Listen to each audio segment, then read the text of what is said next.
Hi guys, my name is McAllie Givens. I am the Collections Associate for the Old Baldy Foundation, and I have with me today. I'm Annamaria. I'm a senior now at UNCW, and I'm the intern this summer at Old Baldy. So we are doing a segment of Meet the Keepers. Travis started this a few weeks ago talking about John Richard Newton, and we are going to talk to you today about Thomas Mann Thompson Sr., who was another lighthouse keeper for Old Baldy. The little background of how this got started was when COVID hit in March, I started working from home, and one of my projects was that I was going to research the 13 lighthouse keepers who worked at Old Baldy. And when we got back into the office and Annamaria got here, we started dividing up some of the keepers to help because it's a lot of research. So Travis has helped me with Sonny Dosher, and he's done a lot of work with the Newtons, and then Annamaria took over Thomas Mann Thompson Sr. So we wish we were open, and we hope we'll be able to open the museum and the lighthouse soon. But we're really also grateful to take advantage of accomplishing a lot of new research about the lighthouse keepers and other research. So today we are going to talk about, like I said, Thomas Mann Thompson Sr. And I'm going to let Annamaria kind of take over a little bit and give us a little rundown. So yeah, like McAllie said, we're going to talk about the Thompson family, specifically Thomas Mann Thompson. And the catch is there was a junior and a senior, so there were two different men. Senior was the lighthouse keeper, as McAllie mentioned, and junior was a river pilot in the Cape Fear region. So today we're going to focus on senior. So yeah, in the past they've been confused and mixed up because they have the same exact name, and that's understandable. So we're going to just specifically focus on senior for today. So yeah, this kind of project started to help with like clarifying who was who, and one of the first people I started looking at as a secondary source was Fred Taylor, who wrote a wonderful article about Thomas Mann Thompson Jr. called Piloting the Blockade. It came out in fall of 2019, and you can find it online to help out. And there's been some other secondary sources that also helped and also kind of showed us what happens when sometimes people get confused with who's senior and who's junior. So Fred Taylor was really helpful to provide us with some primary sources that we wouldn't have had access to, that he was able to get access to when he was writing his article about junior. And you're going to be able to see some of those today. And they really helped us clarify the difference between junior and senior. So what we do know about Thompson Sr. is that he was born September 10th, 1792 in Surry County, Virginia. And for a background and like a geographical reference, Surry County, Virginia is located on the south side of the James River, just north of North Carolina. His father was Sim Thompson and his mother was Sarah Thompson. And we confirmed all of this information with this really cool primary source that you can see on our slide right here, that again, Fred Taylor provided us with. And this really filled in a few gaps that we had a hard time finding before, such as like who his parents were, and then it confirmed his birthday. So this was a really cool find for us. Yeah, and so we also were able to figure out through the Bible records and some marriage records that his first wife he married was Nancy Jones, also from Virginia, on November 21st, 1812. And they ended up having 3 children together. John Thompson, Sim Thompson, named after his father, and Sarah Elizabeth Thompson, named after his mother. So, and this really cool Bible record shows the rundown of the family and a really good calligraphy. This also is the 1820 census. They're still living in Virginia at the time. Senior is still there. And it's kind of hard to read, but basically this is how some of the early censuses would be. It would just be like dashes and numbers. And at the bottom, you can see Thompson's, and it has his family listed on there. So here is the 1823 enlistment record that we have. We're a bit uncertain about when Thompson Sr. precisely left Virginia, but we know it was sometime between 1820, because we know he was in Virginia by the census McAllie just showed us, and then by 1823 he had enlisted in the military, which we'll elaborate on. But so between that 3 years, he somehow made his way down from Virginia to Smithville, which is current-day Southport. So he enlisted in the U.S. military under the 3rd Artillery at Fort Johnston on July 1st, 1823. And Fort Johnston's really interesting. It has a really rich history because it was active during the Revolutionary War and the Civil War. Yeah, so we don't really know what happened to Nancy Thompson and what sparked Thomas to move down to Smithville. However, we do have evidence that his children did stay in Virginia through Fred Taylor. He let us, showed us that one of his sons, John, was still living in Virginia up until the 1880s. So we don't really know what happened, but he ended up down in Smithville, and he never left. So what's cool about the enlistment records, as it shows that he is 30 years old. His height was 5'7". He had dark hair, fair complexion, but what's important to remember is that he had gray eyes. So it's a really unique characteristic of a person, and that uniqueness proved later on with his Civil War enlistment records. It mentions yet again that he has gray eyes. So he was discharged from the military on February 1st of 1828. So he was in there for about 5 years. All right, so soon after he was discharged from Fort Johnston, that February of 1828, a few months later, he married his second wife, and we have the records up here on the screen. Her name was Rebecca Piver, and they got married on April 15th, 1828, in Brunswick County. So really not long after he got out of the military, he got married and decided really to start a new life here. Yeah. Definitely. So we have the 1830s and the 1840s census showing Thompson being in Smithville. We don't have the 1850s census. Even when we talked to Fred Taylor about it, he wasn't able to find the 1850s census either. This could be because they weren't home the day the census person came to their house, and they just got bypassed. So it just happens from time to time. But his 1840 census does show that he is still married to Rebecca. They end up having 4 children together. Annie Thompson, Thomas Mann Thompson Jr., Joseph Thompson, and Rebecca Thompson. And Rebecca also had a son from her previous marriage, Elijah Jefferson Piper. So all of his sons with Rebecca were river pilots, and so were his son-in-laws and his stepson. So they were all registered pilots of the bar and river. So they have a really rich maritime history in the Cape Fear region. And that's sometimes why it can get confusing with who Junior and Senior was, because Thomas Mann Thompson Jr. became very popular and very successful as a river pilot, like his other sons did. So, like McAllie explained, we don't have the 1850 census, so we have to jump ahead a little bit to the 1860 census. Now, this one's really cool because it finally shows us that Senior was the lightkeeper for Old Baldy. Our record is that by July 28, 1859, he was the keeper for Old Baldy. And then, as you can see on the 1860 census, the occupation under Thompson Sr. is lighthouse keeper. So that's really cool. And under his name on the census, Rebecca's listed as well. And then under them, one of their sons, Joseph, is listed as, and the occupation is as a pilot. But as you can see, he is listed under a different dwelling, but that could infer that they were living close to each other if they were next to each other in the census, just living in different homes.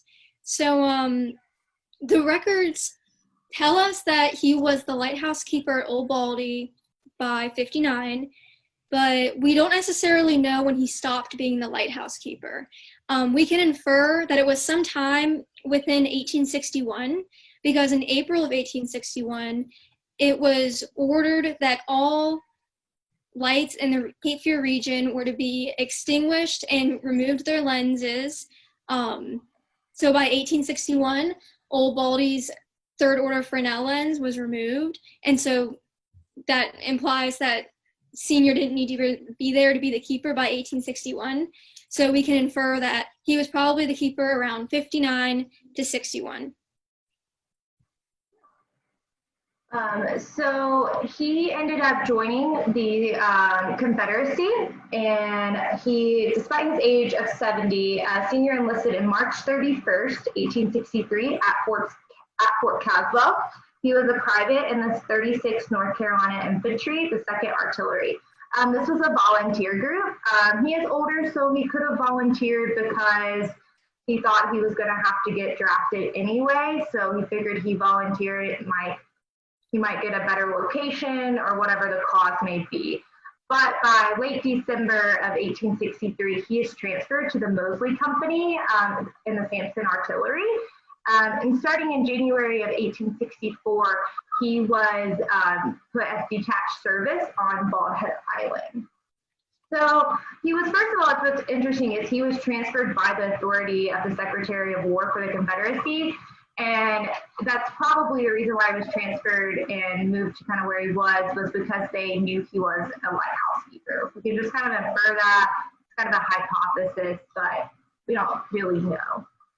But he was detached service. So that means that he wasn't with his company when the company muster rolls were filled out every time. And he was never really with his company.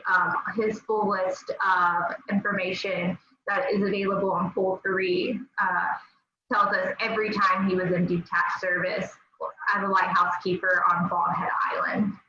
So detached service just means they're not with their company during the time the paperwork's being filled out. This could be because they're on a special assignment. They could be transferred to draw a map do map drawing, do lighthouse keeping, whatever. They might have a special skill and they're needed elsewhere without their company. So that's just kind of what happens from time to time. But his is probably because he was the former lighthouse keeper. For Old Baldy, they knew that. They're like, let's go ahead and put him over there. We do want to use that light to some extent. Yeah, so Thompson Sr. being detached to serve on Bald Head in early 64 is really important to like how connected he was to Old Baldy during the Civil War, and it revealed a lot of cool things to us. So as I mentioned before, in April of 1861, it was ordered that all navigational aids needed to be extinguished and their lenses were to be removed in order to protect them. And then, of course, they didn't want any light in the Cape Fear region in order to prevent accidentally guiding the Union.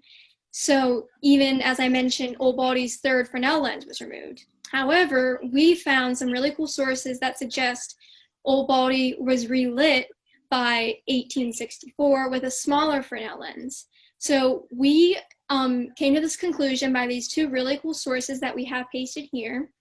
The first one is from a log of the USS Mount Vernon, which was a Union vessel. And on March 6th of 1864, they wrote that they had discovered for the first time that the rebels had established a fixed light in the Bald Head Lighthouse.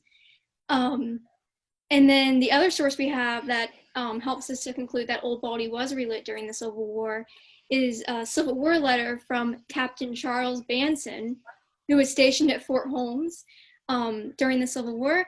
And on November 1st of 1864, he noted in a letter to his father that there was a Fresnel lens in Old Baldy. As you can see where we highlighted, he was giving details of Old Baldy and the lens inside of it and what it looked like because his camp was really close to it.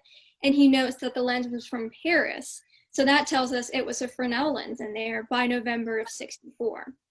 So we're not really sure exactly where the Fresnel lens is from. Yeah, so we don't know exactly where it came from. It could have come from Price's Creek. Some people have suggested that's it coming from Price's Creek. It could have come from another river light along the Cape Fear River. It was probably a smaller light, so it wouldn't shine as far. They weren't wanting to shine too much out, but they were wanting to help the river pilots navigate a little bit up and down the Cape Fear River. So this could have come, like I said, from anywhere. It was a smaller Fresnel lens. We don't have a source to say exactly where this lens came from currently. There could be one out there. We just have not come across it yet. So this is a really exciting find. You know, realizing and discovering that Old Baldy was relit during the Civil War. Previously, we at the Old Baldy Foundation hadn't focused our interpretation so much on Old Baldy being relit during the Civil War, but now with these amazing sources we found, we're really going to make it a point to emphasize it much more. And then this all goes to show the importance of primary sources and to never really stop looking into them, no matter how many times you read them, and to always go back and reevaluate them. Yeah, so our goal is to, you know, we do a Civil War walking tour. Travis does a great job with it.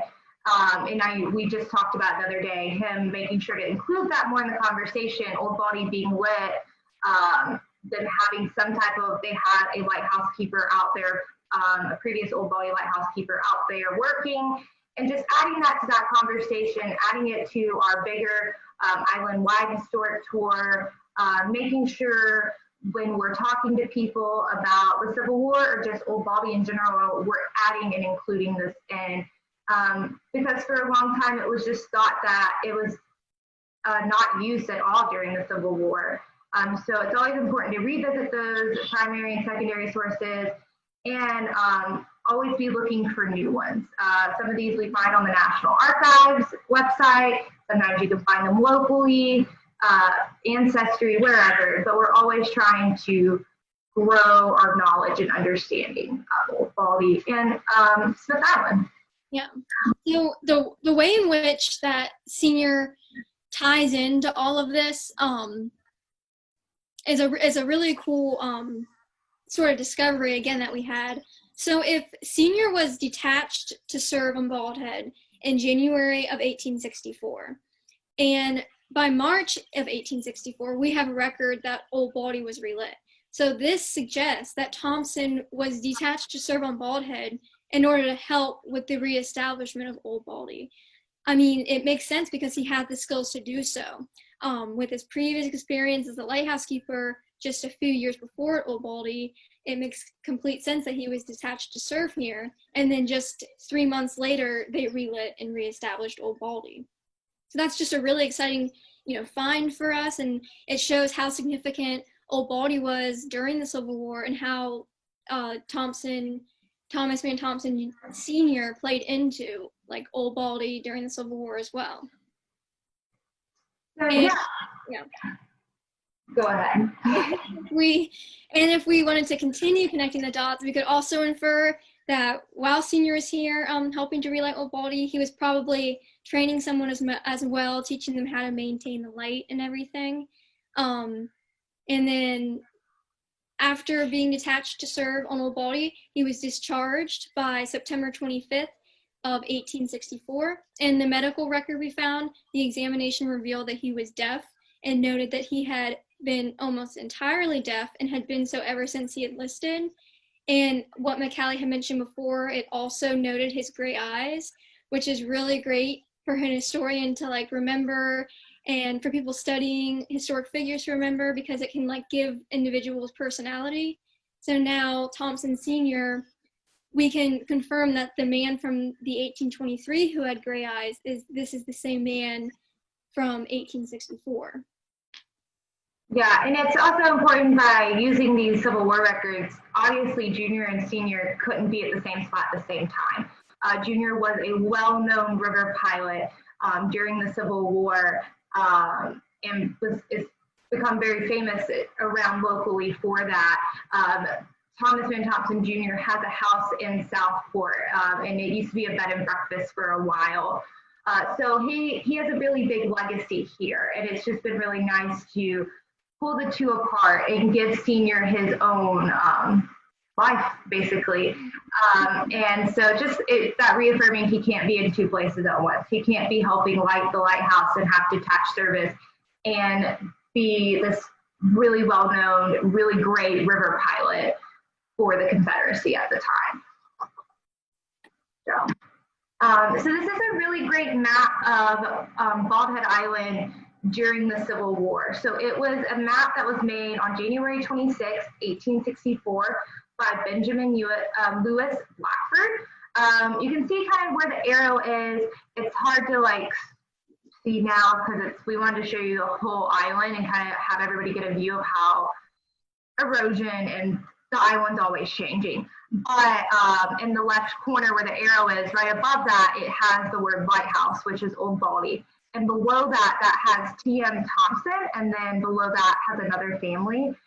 So it's just really interesting that those are like the three big groups of that Blackford spent time to write in on there. So the lighthouse, Thompson, and the other family there. So that kind of infers to us that Thompson was either junior or senior, had a house on Bald Head Island, at least during the Civil War, probably before the Civil War, and who knows how long after, but he was either junior or senior was living on Bald Head Island. Probably senior, that's probably another reason why they put him in detached service over there to work at the lighthouse. He already had a home over there. He just had to walk up to the lighthouse and help out when need be.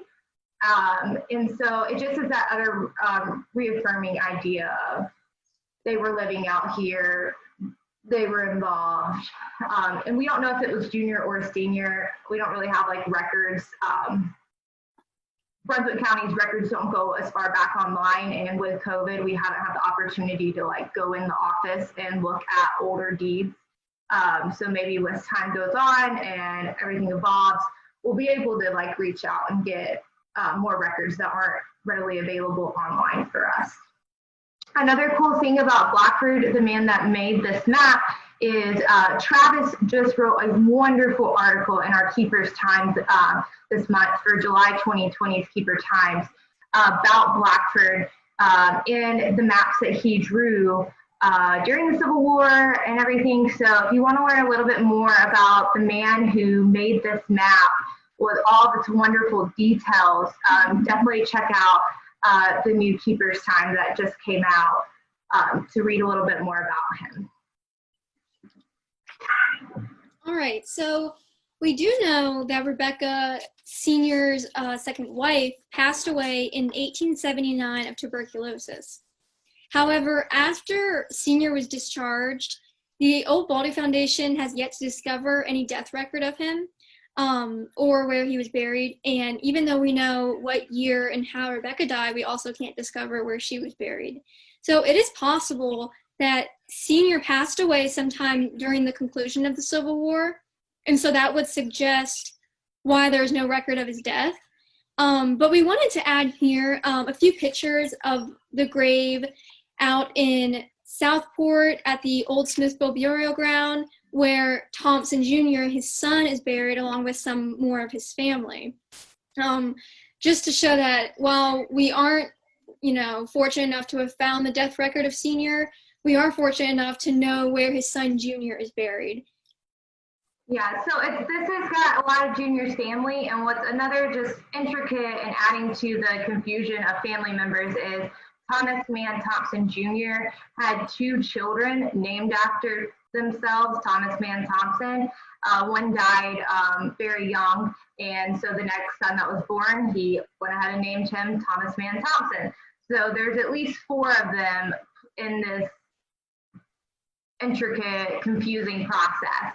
So because, we don't have, a plaque or anything where Sr. was buried, when people started researching Thomas Mann Thompson, it's easy to assume that this is the Thomas Mann Thompson. He was a lighthouse keeper and a river pilot, because this is the only grave people see. So it can be confusing at times, but with wonderful primary sources, it allowed us to pull the two apart. And maybe one day we'll find out where Sr. was buried or when he passed away. Only time will tell, and more primary sources will be revealed to us. So I just want to thank you guys for tuning in today for Meet the Keepers.